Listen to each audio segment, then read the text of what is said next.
Hello, welcome to Simple Answers.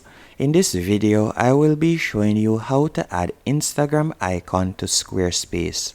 As you can see right here in the top right hand corner, the first thing you will need to do is tap on settings in the bottom left hand corner.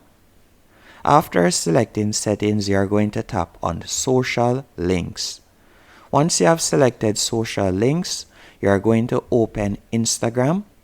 And from here, you are going to tap on your profile icon. After selecting your profile icon, you want to tap on profile.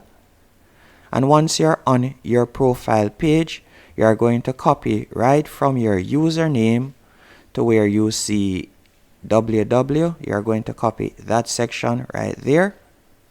And after copying that section, you are going to go back onto Squarespace. Then you're going to simply tap right where you see the Instagram icon. And you're going to paste the link you have copied right there. So simply paste the link right here.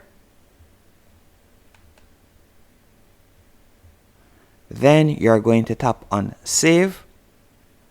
And that's it. After you have saved that link, you can now tap on the Instagram icon to test it out. And you will realize that your Instagram profile page opens up. Hope you found this video helpful and informative. If you did, be sure to hit the like button and subscribe. And thank you very much for watching.